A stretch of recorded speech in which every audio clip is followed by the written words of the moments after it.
Bonjour à tous. Aujourd'hui, on est le lundi 29 juin 2026 et notre cher ami Larry Johnson est avec nous. Ravi de te retrouver, Larry.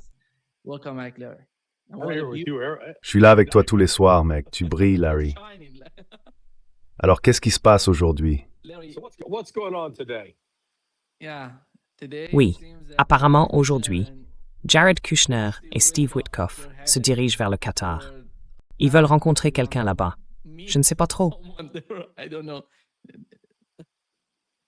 Oui, les Iraniens ne vont pas y aller. Ou peut-être qu'ils le sont.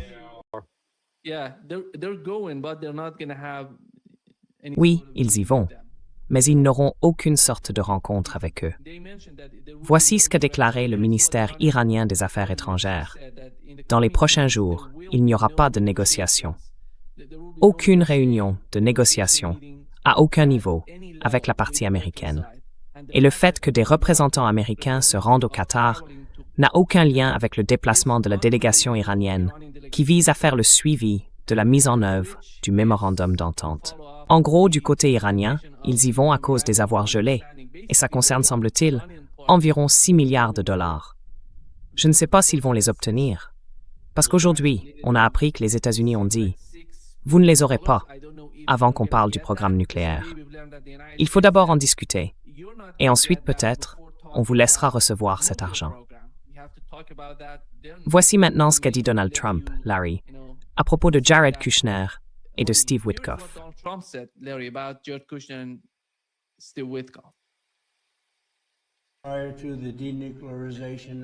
Avant la lutte pour la dénucléarisation de l'Iran, que nous menons très bien d'ailleurs, il y aura une réunion demain à Doha à ce sujet. Ils se rendent au Qatar, je crois qu'ils sont déjà partis ou qu'ils s'apprêtent à partir. On verra bien comment ça se passe. Mais sur ce front-là, nous avançons très bien. La réunion de Doha sera peut-être importante ou peut-être pas. On va le découvrir. Mais sur le plan militaire, nous sommes en train de gagner. Je dirais même que c'est presque gagné militairement. Et au fond, c'est très simple. Il s'agit de la dénucléarisation de l'Iran. Nous ne voulons pas qu'ils aient l'arme nucléaire, et ils ne l'auront pas. Ils ont accepté cela, pour être tout à fait honnête.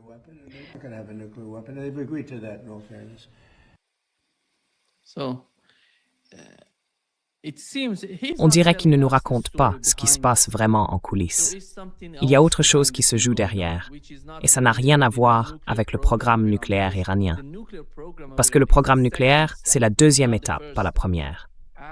Après la mise en œuvre, vous savez des clauses 1, 4, 5, 6, 11, non, 1, 4, 5, 10, 11, de ce protocole d'accord, comme l'a dit le ministère iranien des Affaires étrangères, il s'agit bien des points 1, 4, 5, 10 et 11. Je vais d'ailleurs vous lire ces passages. Mais selon vous, quel est aujourd'hui le principal obstacle au Qatar? Il semble que la délégation pakistanaise va s'y rendre, puisque deux médiateurs doivent être présents, le Qatari et le Pakistanais.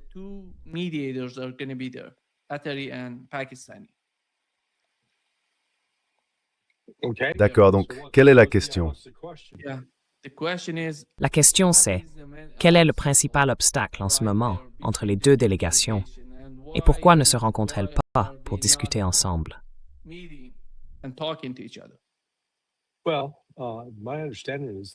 Eh bien, d'après ce que je comprends, ils se sont rarement rencontrés et ont rarement parlé directement. Ils passent toujours par des intermédiaires. Donc demain, ils vont sans doute s'asseoir à la même table, mais ce sera surtout pour parler avec le Pakistan et le Qatar qui joueront les médiateurs. Les premiers rapports disaient que les États-Unis allaient discuter du détroit d'Ormuz. Et je suis sûr que l'Iran va répondre, mais on n'a rien à dire là-dessus. Parce que c'est écrit très clairement, au paragraphe 5 du protocole d'accord, l'Iran doit faire tout son possible pour assurer le passage sûr des navires commerciaux. Autrement dit, c'est l'Iran qui est responsable de la façon dont les bateaux traversent le détroit d'Ormuz, pas quelqu'un d'autre. Alors franchement, de quoi veulent-ils discuter?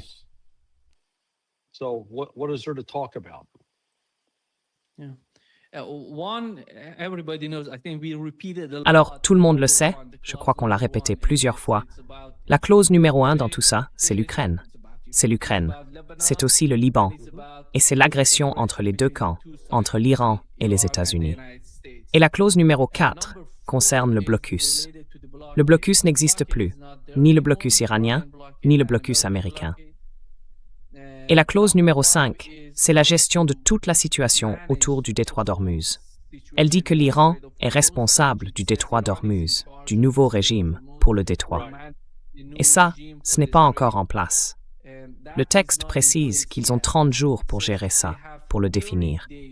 Il semble qu'aujourd'hui, on ait appris que le ministère iranien des Affaires étrangères a déclaré que si Oman ne veut pas le faire avec eux, eh bien ils le feront seuls.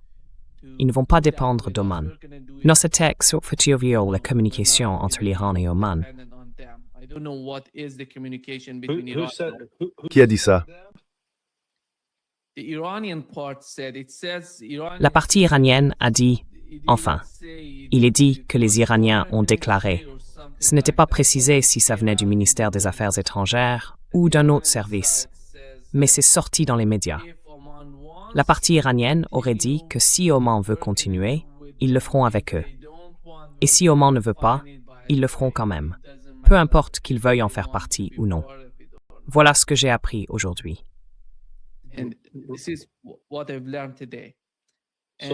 Alors, est-ce qu'Oman a dit qu'il ne voulait pas le faire? Non. Je n'ai jamais entendu Oman faire la moindre déclaration. La dernière déclaration du gouvernement omanais disait qu'ils allaient définir cela ensemble avec les Iraniens. Et le point numéro 11, c'est que les États-Unis s'engagent à rendre entièrement disponibles. Il s'agit de l'Iran et des avoirs gelés, ce qui est la principale raison pour laquelle les deux parties se rendent au Qatar, à propos de l'Iran et des avoirs gelés. C'était 12 milliards sur 24 milliards. En ce moment, c'est 6 milliards. Et il semble que les États-Unis fassent pression sur les négociateurs pour qu'ils achètent quelque chose aux États-Unis, ce qui avait déjà été rejeté par le président du Parlement iranien. Et je pense que dans les coulisses, la vraie question, c'est comment transférer l'argent à l'Iran, puis comment l'utiliser. Est-ce qu'ils vont acheter à d'autres pays ou bien aux États-Unis? C'est la grande question aujourd'hui.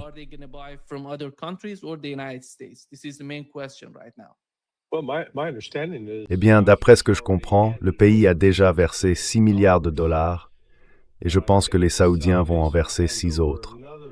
Donc ça fera 12 milliards pour l'Iran et ce n'est pas conditionné au fait de les dépenser en produits américains.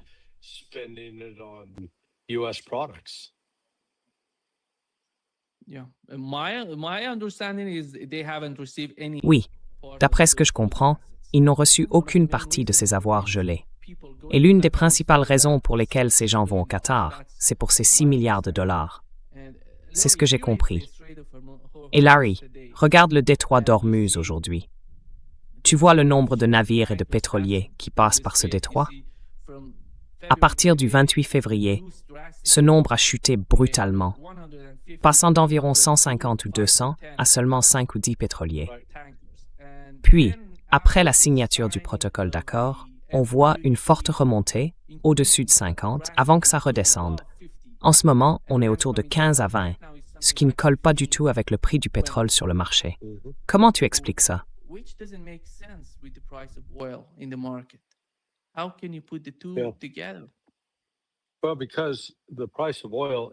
Eh bien, parce que le prix du pétrole est fixé sur la plateforme des produits dérivés. Donc ça n'a rien à voir avec l'offre et la demande. Ça dépend plutôt de la quantité d'argent misée sur le fait que le prix va baisser ou qu'il va monter. On parle de milliers de milliards, peut-être même de centaines de milliers de milliards de dollars misés là-dessus.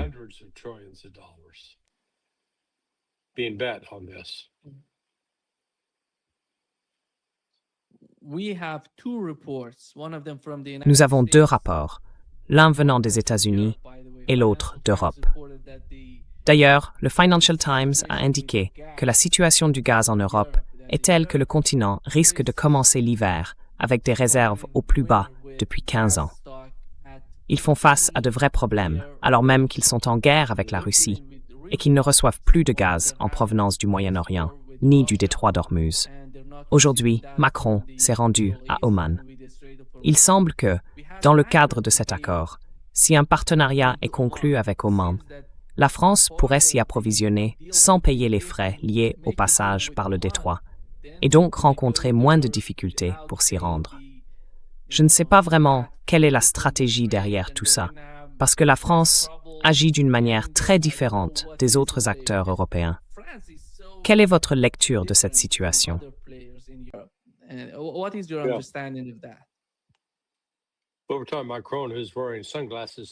Avec le temps, Macron porte des lunettes de soleil aujourd'hui, parce qu'apparemment Brigitte lui aurait encore mis un coup.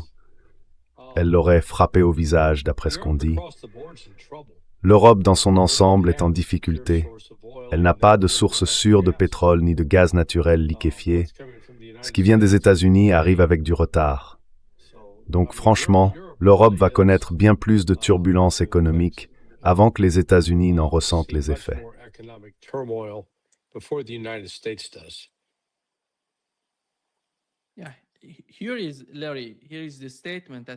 Oui, alors Larry, voici la déclaration que j'ai faite. Le ministère iranien des Affaires étrangères dit « Nous sommes toujours en discussion avec Oman au sujet de la gestion future du détroit d'Ormuz. Si Oman n'est pas intéressé par un mécanisme conjoint pour les frais et les services, nous gérerons simplement le détroit d'Ormuz nous-mêmes. » D'accord. Mais je n'ai entendu aucune déclaration du gouvernement omanais. J'imagine, Larry, que la situation du Liban reste la même. Et selon toi, avec ce qui se passe au Liban, avec les nouvelles attaques, aujourd'hui il y a eu des frappes israéliennes au Liban, est-ce que Donald Trump complique la situation ou est-ce qu'il la simplifie?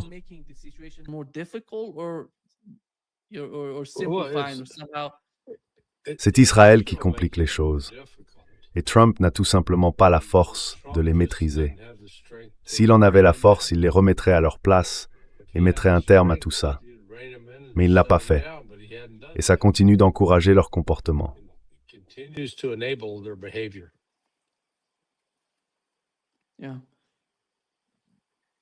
Oui, on dirait qu'il ne veut rien faire concernant la première clause. En gros, il y a deux initiatives de la part de Donald Trump. Réduire l'influence iranienne au Liban et dans le détroit d'Ormuz. Dans le détroit d'Ormuz, politiquement, selon vous, jusqu'où ça peut aller? Disons qu'il décide d'agir sur le plan politique vis-à-vis de l'Iran. Il essaie de faire quelque chose, une sorte de coordination avec les Européens, de conclure de nouveaux accords avec Oman, d'influencer la région et de compliquer la tâche des Iraniens pour qu'ils aient plus de mal à dominer ou à contrôler le détroit d'Ormuz.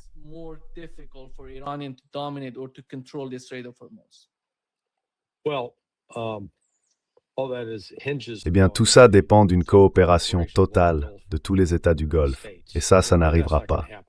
Et puis ça repose aussi sur l'idée que les États-Unis ont encore assez de puissance militaire dans la région pour mettre leurs menaces à exécution contre quelqu'un ou contre un groupe qui les menacerait.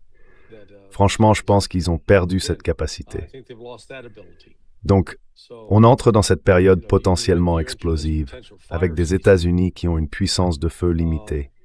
Ils ne sont pas dans une position forte, ni vraiment solide, et ils sont en train de réduire leurs forces. Environ une semaine avant l'attaque du 28 février, l'armée américaine, au sein du commandement central, avait mis en place des équipes de surveillance 24 heures sur 24, 7 jours sur 7. On les appelait les CATS, les Crisis Action Team, les équipes d'action de crise.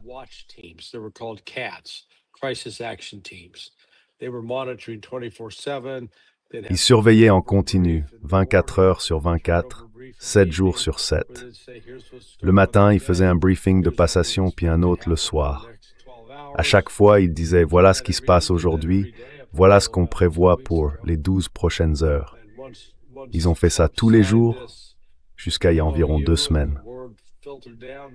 Et dès que Trump a signé ce protocole d'accord et que l'information est descendue dans la chaîne, tout le monde a commencé à se retirer en disant « Bon, c'est fini, on n'a plus besoin de faire tourner les opérations 24 heures sur 24 pour l'armée. » Donc en réalité, l'armée s'est un peu mise en retrait maintenant. Elle peut encore agir de façon limitée, mais rien de vraiment important. D'ailleurs, c'est ce qu'on a vu vendredi et samedi. Ce n'étaient pas de grandes frappes américaines, mais des frappes limitées, en fin de compte.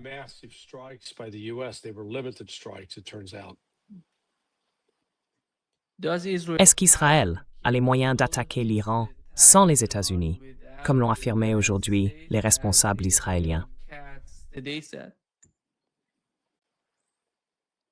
Capacité limitée. Ils peuvent le faire, mais avec des moyens limités. Ce ne sera pas tenable pour eux, exactement. Exactement. Oui, non, ils n'auraient pas pu. Vous savez, on l'a vu pendant la guerre de 12 jours. Ils ont à peine tenu 10 jours, et l'Iran les frappait durement. Si aujourd'hui ils repartent en guerre, s'ils lancent ce genre d'attaque, l'Iran est dans une bien meilleure position pour vraiment faire mal à Israël. Très mal.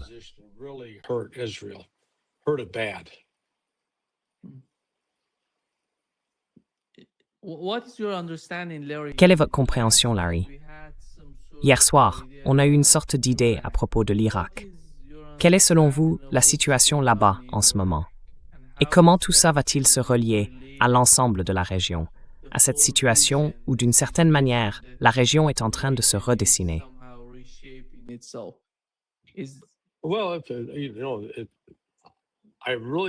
Eh bien, je ne sais vraiment pas si c'était une véritable opération anticorruption ou si c'était plutôt une façon d'écarter des gens proches des États-Unis.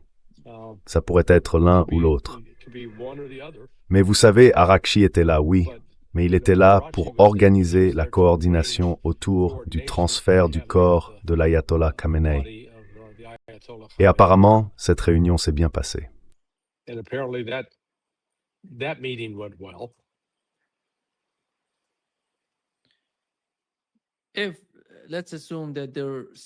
Imaginons qu'ils cherchent à mettre en place une sorte d'architecture de sécurité, l'Iran et d'autres pays. Qui est l'acteur le plus important, à part l'Iran? Disons que l'Iran en fait partie. Quels sont les principaux acteurs dans le Golfe Persique? Eh bien, la Turquie, Resevikist, Avadi. Tu as remarqué qu'il se passe quelque chose d'important entre la Turquie et Israël? Ils sont en train de se battre l'un contre l'autre.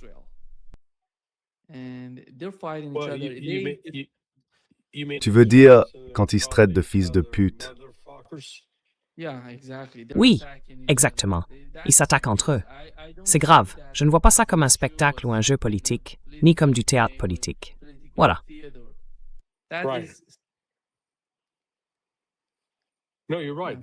Non, tu as raison.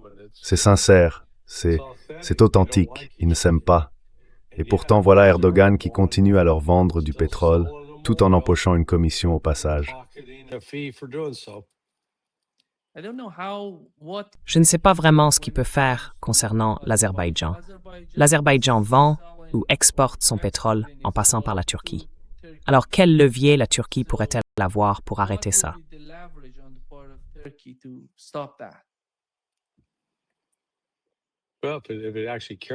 Eh bien, si vraiment ils se souciaient des Palestiniens, pour commencer.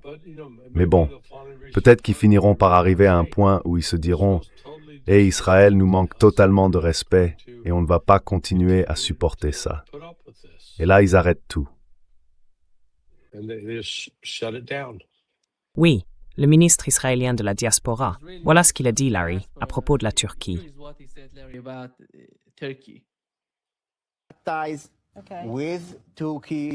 Les relations avec la Turquie, c'est un État ennemi.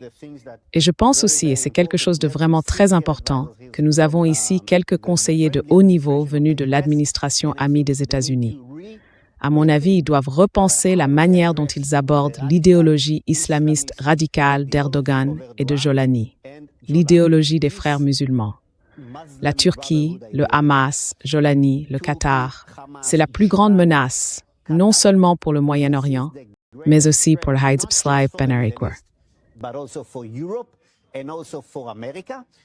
Mais pourquoi choisir l'ambassade? Pourquoi choisir le consulat? En quoi ça aiderait? Je crois, en ce moment, nous n'avons plus d'ambassade active à Ankara. Nos équipes sont parties à cause des menaces, à cause des incitations à la violence. Ce type est en train de définir un nouvel axe du mal. Il ne revient pas, tu vois, sur les menaces qu'Israël a faites contre la Turquie ces 2 dernières semaines, ou le mois dernier. Et là, il essaie de se poser en victime, s'il te plaît. Tu sais, c'est typique de l'arrogance et de la démesure d'Israël, qui finissent toujours par lui causer des ennuis. Il s'imagine pouvoir se battre contre tout le monde. On peut affronter les Syriens, les Turcs, les Libanais, l'Iran, le Hezbollah, le Hamas. En fait, ils se battent contre tout le monde, sauf contre leur belle-mère.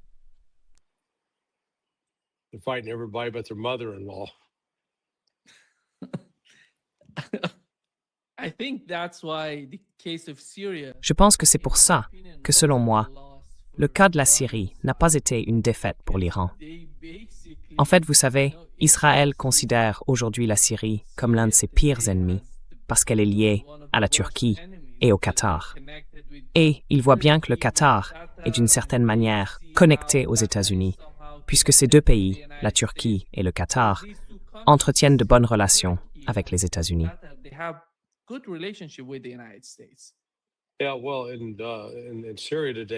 Oui, eh bien, en Syrie aujourd'hui, les troupes de Julani attaquent des villageois chiites en leur disant de partir, d'aller en Iran ou de quitter le pays. Donc il est clair qu'il n'est pas le président de la Syrie. C'est un djihadiste partisan.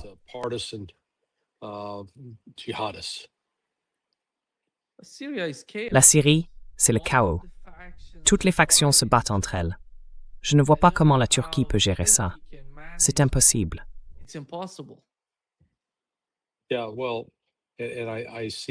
Oui, eh bien, je vois l'Iran mener des attaques plus ciblées sur les zones où les Turcs ou les Iraniens eux-mêmes se concentrent et leur infliger des pertes. Ils leur en ont déjà infligé.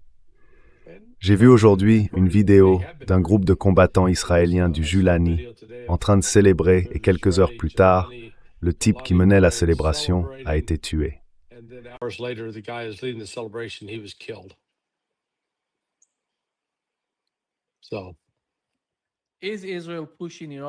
Est-ce qu'Israël pousse l'Iran et la Turquie à se rapprocher? Non. Est-ce qu'on va voir dans un avenir proche une situation où, comme vous l'avez dit, la Turquie sera l'un des pays les plus importants pour la sécurité de la région? Et est-ce que ça va se produire bientôt?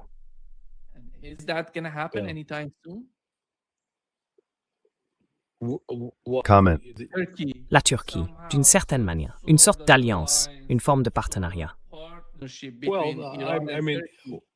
Eh bien, je veux dire, c'est en cours. Ils se rencontrent, ils discutent. Est-ce qu'il va y avoir une cérémonie officielle de signature? Je ne pense pas que ce soit prévu avant au moins 6 mois. Ça pourrait arriver plus tôt, mais disons qu'il faut compter au moins 6 mois. Pendant ce temps, l'Iran continue d'agir en coulisses, en travaillant avec les Saoudiens. Il y a déjà un pacte de défense en place avec eux.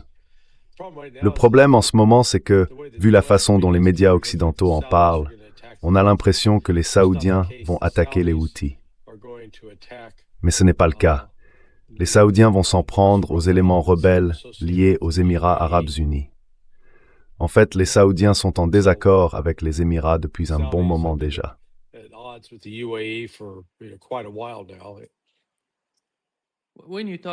Quand on parle des Émirats arabes unis, est-ce que ça veut dire, en gros, qu'ils suivent les politiques israéliennes dans ces pays?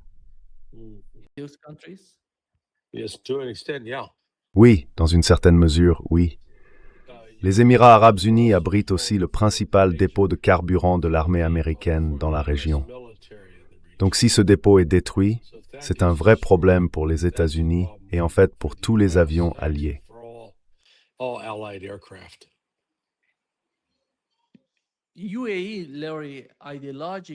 Larry, idéologiquement, les Émirats arabes unis ne sont pas une puissance comparable à l'Arabie saoudite.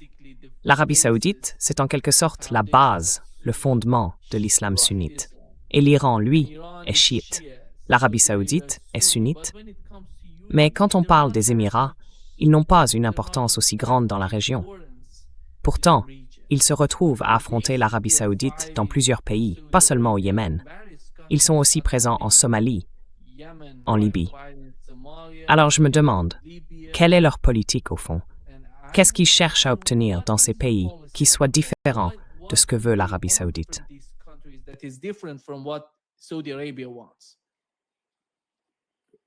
Qui ils? Je parle des Émirats arabes unis. Oui, les Émirats arabes unis se battent contre l'Arabie saoudite. Et tous ces pays sont contre l'Arabie saoudite.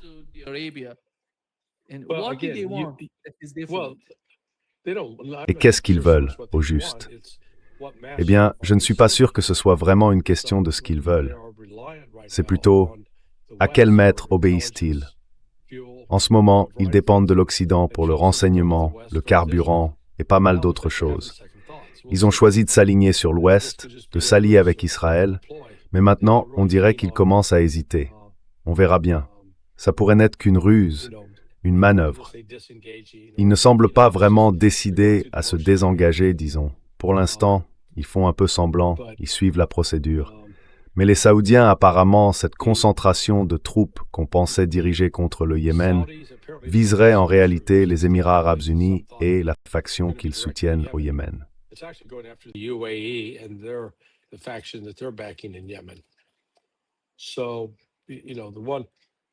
Alors, vous savez, le seul pays qui court un peu partout pour essayer d'éteindre tous ces incendies, c'est le Pakistan. Ils essayent de faire monter tout le monde dans le même bateau. Allez, on rame tous dans la même direction. On arrête de se tirer dessus ou de se détester. On essaye de trouver un moyen de s'entendre. Et petit à petit, ils y arrivent. D'après ce qu'on entend, les deux acteurs principaux pour l'instant, ce sont l'Arabie saoudite et le Qatar. Ils vont prendre les devants, avec l'Arabie saoudite en tête, et bien sûr l'Iran. L'Égypte, elle, est perçue comme un peu molle, mais elle commence à bouger. Ce serait formidable si on pouvait avoir l'Égypte pleinement engagée, avec enthousiasme. Pour l'instant, ils essaient encore de comprendre ce qu'ils vont faire.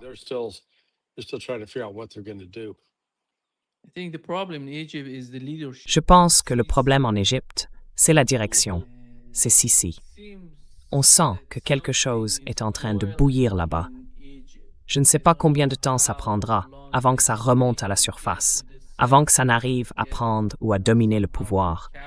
Mais je suppose que les États-Unis ont tout à voir avec l'Égypte pour garder le contrôle de tout ça.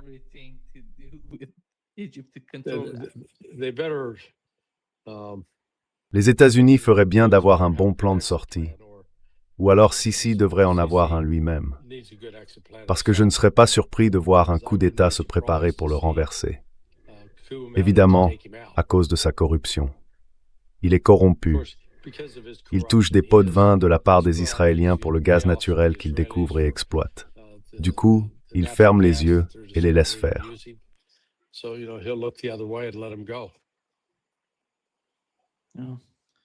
Oui, Larry, voici Tom Barak, l'envoyé américain en Turquie. Il a expliqué qu'un journaliste lui avait demandé quelle était l'issue envisagée au Liban. Et voici ce qu'il a répondu en septembre 2025.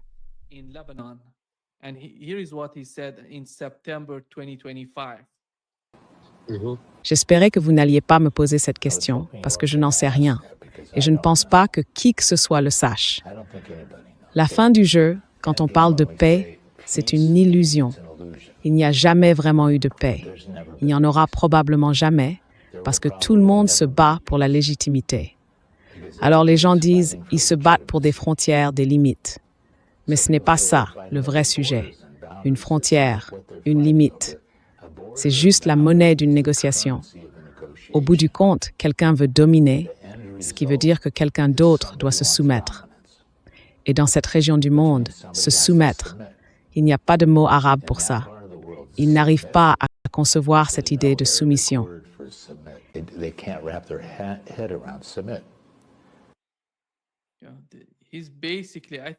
Je pense que ce qu'ils cherchent à obtenir, même avec l'administration Trump, comme conséquence de la guerre, c'est de dominer la région, les Israéliens et les États-Unis.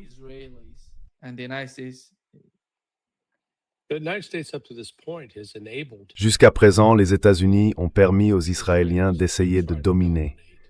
ils ne leur ont pas vraiment mis de limite.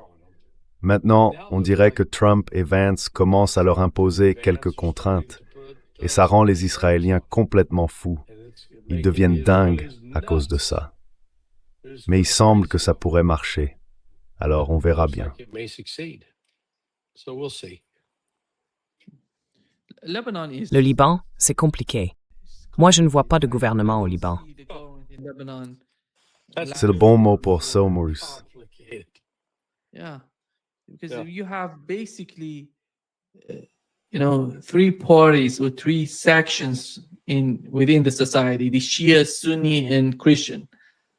And Shia is something like 33%, one third of the population. Then you have Sunni and then Christians. And I don't know what would happen to the leadership with the new agreement. Parce que le président du Parlement libanais a déclaré publiquement qu'il n'allait appliquer aucun point de cet accord. Alors, qu'est-ce qu'ils ont comme levier? Comment vont-ils les obliger à le faire? What do they have? How are they going to force them to do it? À moins qu'ils mobilisent l'armée, dont environ 40% sont chiites et probablement loyaux au Hezbollah, heureusement, ça ne me donne pas.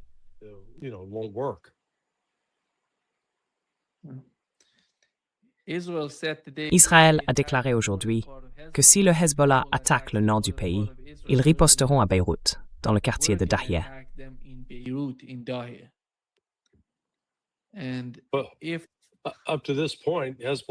Jusqu'à présent, le Hezbollah a retenu son feu, ou du moins n'a pas attaqué Israël de manière agressive. Mais ça pourrait changer. Si Israël continue ses violations, à un moment donné, les États-Unis vont atteindre un point de rupture.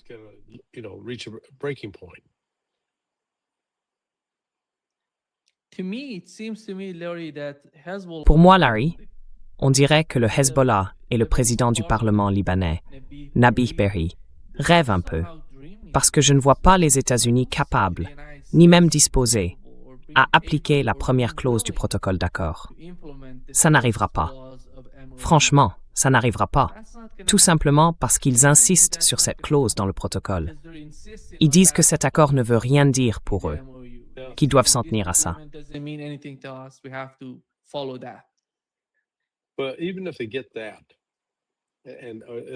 Mais même s'ils obtiennent ça, enfin, le point essentiel, ce serait d'obtenir un cessez-le-feu total et un retrait complet du Liban. Mais même s'ils y arrivent, ce n'est pas un document juridiquement contraignant. Tout dépend des personnes. Ça dépend de la personnalité de Trump, peut-être de Rubio et de tous les autres. Vous voyez, du côté étranger, il y a tous ces acteurs différents, et à l'intérieur même de ces acteurs, il y a des divisions, des clivages, sunnites contre chiites, salafistes contre enfin d'autres croyants. Bref, ça devient vite très compliqué.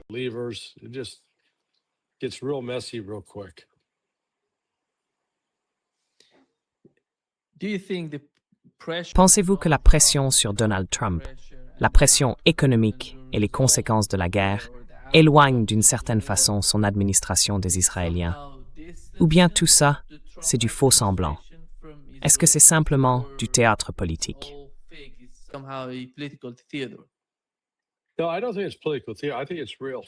Non, je ne pense pas que ce soit politique. Je pense que c'est bien réel. Et à mon avis, ce qui motive tout ça, c'est que Trump se rend compte qu'il n'a plus que 31% de popularité. Franchement, je crois que même des excréments de baleines flottants auraient une meilleure cote que Donald Trump en ce moment. Alors, il essaie de redresser la barre. Est-ce qu'il a le temps? Oui, il a le temps. Il peut le faire. Comme il le dit lui-même, c'est pas fini donc c'est pas fini.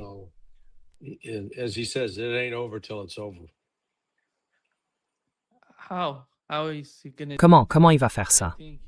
Moi, je pense que l'accord entre le gouvernement libanais et le gouvernement israélien, c'est un piège.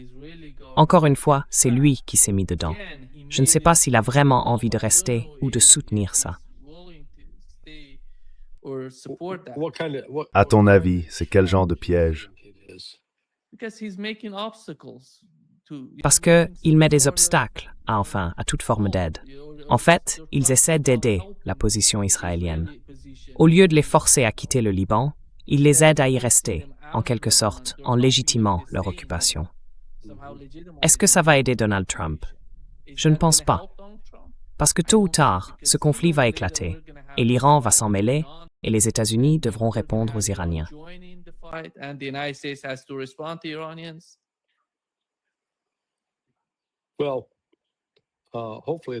Eh bien, espérons qu'à ce moment-là, les États-Unis comprendront leurs limites.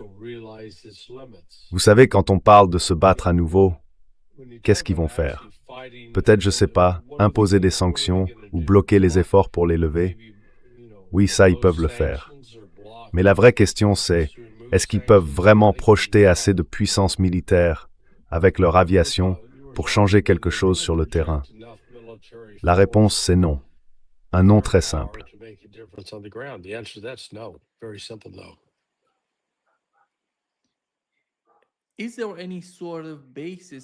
Est-ce qu'il y a vraiment une base, une sorte de fondement, à l'argument que les Israéliens avancent quand ils parlent de combattre l'Iran, de combattre la Turquie, de se battre contre tout le monde dans la région? D'où ça vient, ça? Est-ce que c'est lié à une espèce de confiance excessive, cette idée qu'ils peuvent affronter d'autres pays?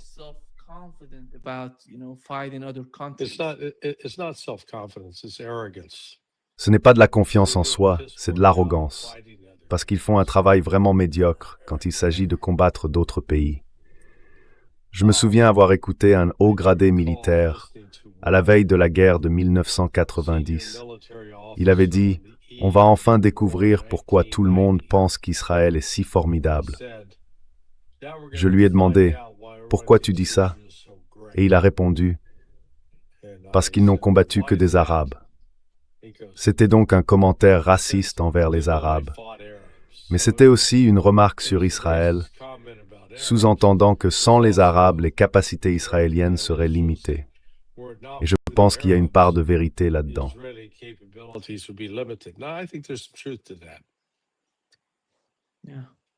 Oui, mais en fait, il parlait des Arabes. Il parlait des Palestiniens, qui n'avaient aucun moyen de se défendre.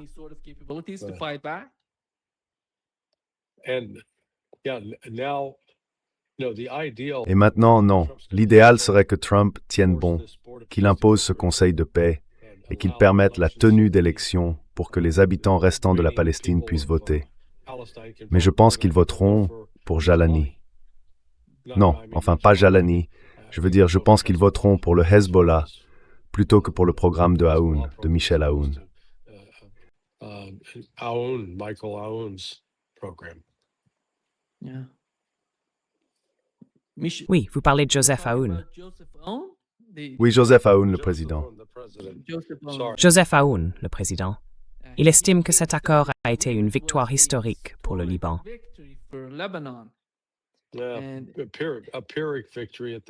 Une victoire à la Pyrrhus, d'ailleurs, parce que Nabi Berri est sorti en disant, enfin, il ne l'a pas vraiment approuvé. Ansiolaitis say, le gouvernement actuel du Liban est l'héritage d'une création artificielle qui remonte à il y a environ 80 ans. À l'époque, on a dit, bon, les chrétiens, vous aurez la présidence, les sunnites, vous dirigerez le parlement, et les chiites, enfin, ils ont réparti les rôles d'une manière assez étrange. Aujourd'hui, la dynamique démographique a complètement changé. Les sunnites et les chiites, à eux deux, représentent environ les 2/3 du pays, et non plus les chrétiens comme avant.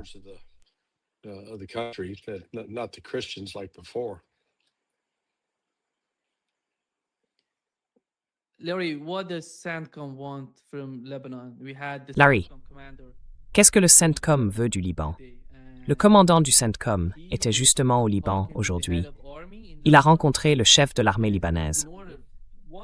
Et dans une partie de l'interview, dont je viens de passer un extrait, à propos de Tom Barak, il a dit qu'on allait armer le gouvernement libanais, ou l'armée libanaise, pas pour qu'ils puissent combattre Israël, mais pour qu'ils aient les moyens de se battre contre le Hezbollah. But they're going to have the capabilities to fight with Hezbollah. Yeah, fight Hezbollah. Are you kidding me? Oui, Hezbollah is a more, affronter le Hezbollah, vous plaisantez. a more challenging army. Le Hezbollah, c'est une armée bien plus difficile à combattre que les forces de défense israéliennes. Ils n'ont tout simplement pas tous les gadgets que possède l'armée israélienne. Et par gadgets, je veux dire les avions de chasse, les jets, les drones. Un certain avantage avec les drones, c'est vrai, mais pas un avantage énorme, vu ce que l'Iran a réussi à faire. Enfin, Braden S'mores que le Hezbollah avec le Douisson.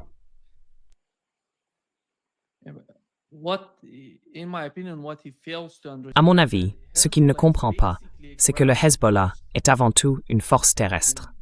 Ils ont été formés sur le terrain depuis de nombreuses années, en Irak et en Syrie. Et ceux qui se battent en ce moment sont des commandants du Hezbollah.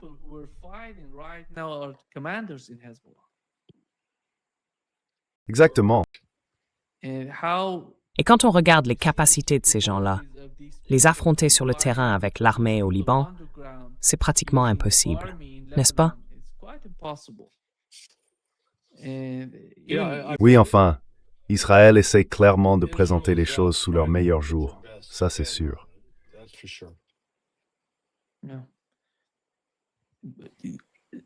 When you look at the Israeli army, Larry, today, they're so young. They're say 16, 18, something like that. And mostly they're so much trained with drones, and the Air Force is so good. And because they were using these Air Force for many years against people in the region, but they haven't faced any sort of, capable air defense system. They were basically fighting, attacking Au Liban, Lebanon, en Syrie. Syria. Quand c'était encore Assad en Syrie, ils ont attaqué la Syrie. Mais Assad n'a pas pu utiliser les systèmes de défense S-300. Tu t'en souviens? Oui, Donc, en gros, ils ne rencontrent pratiquement aucun système de défense aérienne pendant leurs attaques. Mais sur le terrain, quand on parle des forces terrestres, quel est vraiment leur niveau de capacité?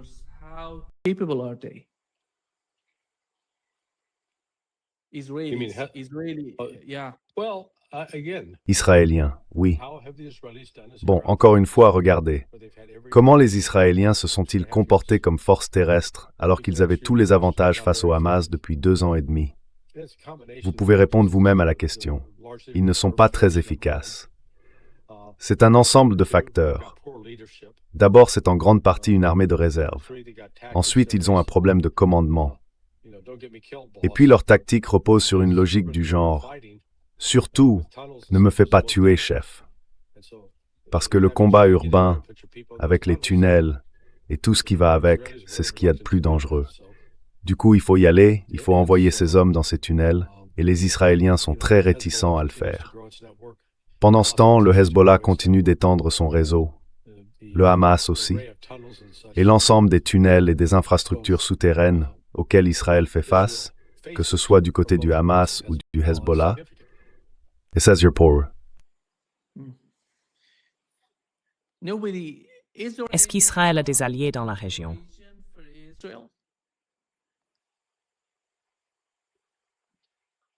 Good question. Not really. Bonne question. Pas vraiment. Peut-être les Émirats arabes unis, ou la fois où ils ont prétendu l'être, ils avaient clairement été bien achetés.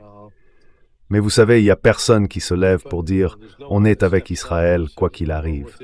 Il n'y en a pas, pas du tout.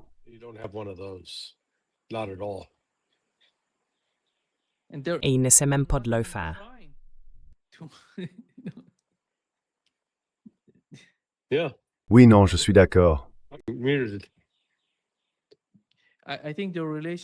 pense que la relation avec les Émirats arabes unis a clairement une influence.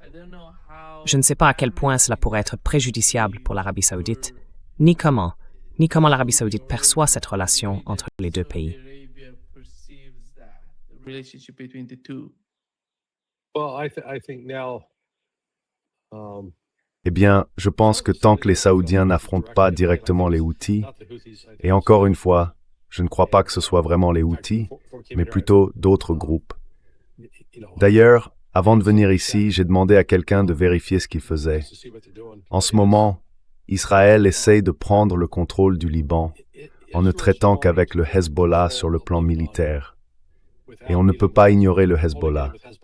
Le Hezbollah est militairement plus fort. Il a plus de combattants, il est mieux implanté. Et franchement, penser qu'Israël peut les ignorer ou les vaincre, c'est complètement insensé. Israel thinking they can ignore them or defeat them is just crazy.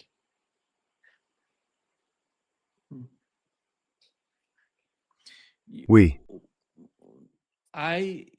What is your understanding about Turkey? Quelle est votre compréhension de la Turquie?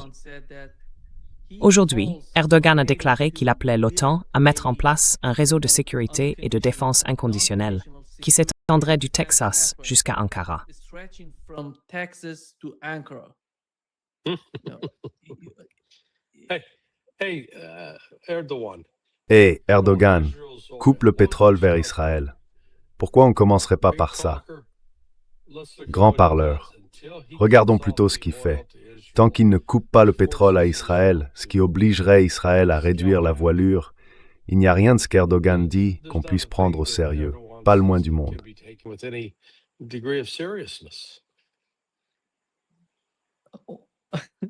What does he want from NATO? I think Qu'est-ce qu'il veut vraiment de l'OTAN?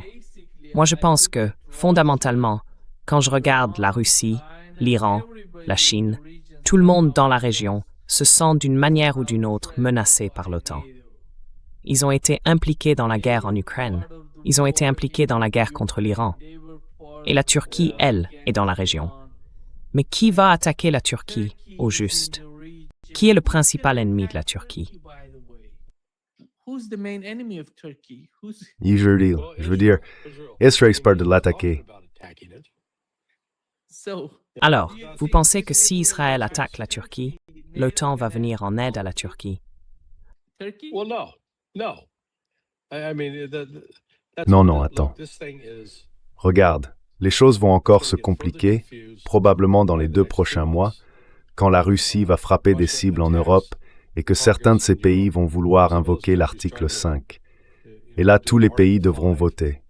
Tu verras, la Turquie dira « Nous, on ne va pas aller combattre la Russie, pas du tout. » Eux, ils vont plutôt chercher à repousser Israël du Liban et à prendre le contrôle là-bas. Tu sais, Erdogan, au fond, il préférerait avoir la main sur le Liban, en plus de la Syrie, et mettre Jolani sous contrôle aussi. Mais Jolani, en ce moment, il passe son temps, ils sont dehors, ils tuent. Je pense que ses troupes tuent des chiites et des Kurdes. his troops are killing Shia and killing Kurds. What is your understanding on the Quelle est, selon vous, la manière dont la Russie perçoit la situation au Moyen-Orient? Parce que c'est une guerre qui dure depuis un moment, 40 jours déjà. Et quand on regarde les conséquences de cette guerre, elles sont énormes, et elles ont eu un impact sur toute la région. Alors, comment la Russie voit-elle tout ça?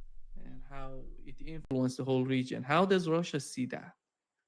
No, I think they see it as just another Non, extension je of the pense United qu'ils voient ça States simplement exercising comme une nouvelle façon pour les États-Unis d'exercer leur pouvoir et leur influence sur une autre région du monde, dans le but d'attaquer la Russie par le I sud. don't see them. Oui, je ne les vois pas, enfin, les États-Unis ne vont clairement pas relâcher la pression. Parce que ce n'est pas seulement ça, c'est une politique plus large. Il faut éliminer la Russie, ensuite s'en prendre à l'Iran, et au bout du compte, atteindre la Chine. La Chine, c'est le gros lot, la grande cible. Get at China. China's the big prize, the big kahuna. I don't see Je ne pense pas que le pivot vers la Chine soit sur le point de disparaître. China is gonna die. Oui, Ah bon, tu crois? Well, it's like you step back and eh bien, c'est un peu comme si on prenait du recul et qu'on se demandait, d'accord, quel levier les États-Unis ont-ils encore? Avant, je pensais qu'on pouvait peut-être avoir une chance, militairement, face à eux. Mais ce fiasco avec l'Iran a montré qu'on n'a absolument aucune chance. Ils peuvent rester là toute la journée à repousser nos forces. Il faudrait qu'on débarque, et franchement, il faudrait qu'on débarque en Chine pour la prendre. Vous plaisantez? Ça n'arrivera pas. Alors, autant négocier maintenant, comprendre, reconnaître la Chine comme elle veut être reconnue et arrêter de jouer à provoquer un conflit avec eux. Parce que c'est exactement ce que les États-Unis continuent de faire. Et c'est pareil qu'avec Israël, qui veut se battre contre la Syrie, contre le Liban, contre l'Iran, contre la Turquie. Maintenant la Syrie encore. Ils veulent se battre contre tout le monde. Ils iront jusqu'à l'Égypte. Mais ils n'ont pas la capacité de faire tout ça. C'est un problème de ressources humaines, tout simplement. Oui. It is a manpower issue.